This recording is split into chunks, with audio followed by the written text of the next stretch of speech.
Hoje nós vamos falar sobre tag questions ou question tags, que na verdade é o famoso né no português.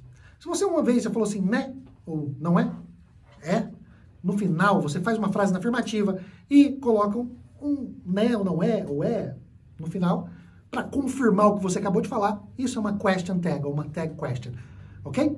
E se você tem dificuldade nisso, hoje seus problemas acabarão depois desse vídeo. Hello everyone, aqui é o Gui Ruiz do Inglês com Platinum e hoje nós vamos falar sobre o famoso né, só que em inglês. Tag questions, question tags, que na verdade são umas perguntinhas curtinhas que elas vão ao final de uma frase, só para você confirmar o que você acabou de dizer. Ah, não entendi nada. Então peraí, é o seguinte, ó. Imagina que eu falo assim para você. Você mora nessa cidade? Não mora? Sabe esse não mora? Isso é uma tag question no inglês. Wow, that's amazing. Yeah. E como você faz isso? No inglês você vai fazer da seguinte forma. Então eu falo assim, eu faço a frase na afirmativa, por exemplo, you live here. Você mora aqui. Agora, se eu for fazer uma tag question, ela sempre vai ser uma tag question negativa se a frase for afirmativa. Não é igual em português, ó. Você mora aqui, não mora, assim, a tag question, ela é na negativa se a afirmação veio antes. Agora, se a frase inicial for uma negação, a tag question ela é afirmativa. Por exemplo, you don't live here, do you? Se você não mora aqui, mora?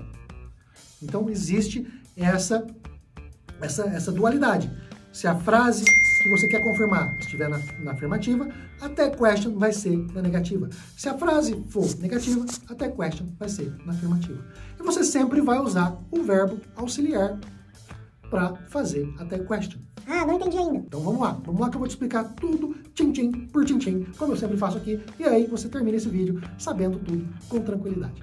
Então vamos aos exemplos simples. Por exemplo, vamos começar com o nosso querido amigo do coração, o verbo to be. Então eu falo para você assim, ó, you are Brazilian. Você é brasileiro. Não é? Como é que eu falo isso?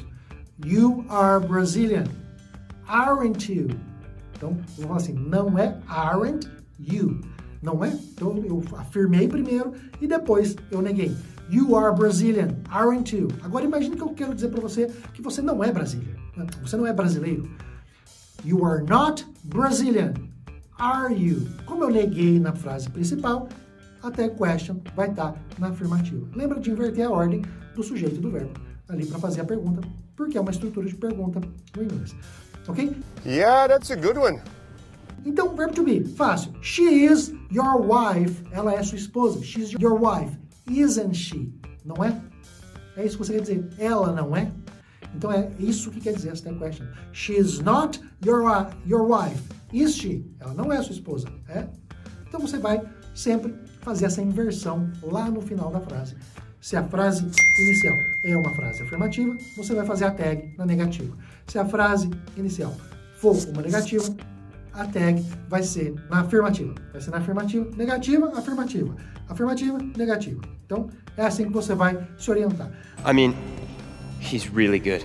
Agora, quando o verbo não tem verbo auxiliar, ele mesmo faz a tag question. Por exemplo, eu falo assim, you are my friend, aren't you? Tá vendo? Não existe auxiliar quando você está falando de verbo to be. Então, na tag não vai ter. Agora, para todos os demais verbos, em todos os tempos verbais que existir verbo auxiliar, você vai fazer a tag com o verbo auxiliar. Então, eu falo assim, ó, you have a car. Você tem um carro. Se eu quiser falar não tem, eu não vou usar o have, vou usar don't. Porque o don't é o verbo auxiliar mais o not quando uma frase está no presente. Então, you have a car, don't you? Ou então na negativa, you don't have a car, do you? Agora, imagine que eu passei essa frase para o passado. You had a car. Você tinha um carro, você teve um carro. Na negativa, didn't you? You had a car, didn't you? Ou então, you didn't have a car, did you? Então, você vai sempre fazer as tag questions com os verbos auxiliares aplicáveis ali. Então agora nós vamos falar sobre o futuro. You will visit your grandmother. Won't you? Você vai visitar a sua avó. Não vai? Aí você fala para mim assim, você não vai visitar a sua avó? Vai? You will not visit your grandmother, will you? Então, lembra dessa troca de afirmativa, negativa, ok? Tudo bem, então se você teve essa ideia geral, ótimo. Agora, você vai ter que fazer suas frases e praticar. Como que você vai fazer isso? Você vai fazer da seguinte forma, você vai escrever uma frase na afirmativa, aí você vai analisar o tempo verbal que ela está. Se aquele tempo exige um verbo auxiliar para fazer negativo ou para fazer pergunta, você vai colocar a pergunta, a tag question, com o verbo auxiliar. Se ele não exige, você vai usar o próprio verbo. Por exemplo, quando você usa o verbo can, you can't dance here, can you? Or you can't park here. Você não pode estacionar aqui, pode? You can't park here, can you? Então, existem vários outros verbos que não precisam do verbo auxiliar. Ok? Se você tiver alguma dúvida com relação a isso, deixa aqui nos comentários e eu vou ficar muito feliz de poder te ajudar. E eu quero saber se você está entendendo. Então, deixa aquela frase, faz uma frasinha ali com uma tag question. E eu vou ficar muito feliz de ver você colocando o seu inglês em ação, porque é só com a ação que você vai conseguir evoluir e fazer um grande salto no seu inglês, ok? Thank you very much. I see you next video. Bye! Tá muito bom essas chamadinhas. Eu sou um cara muito natural.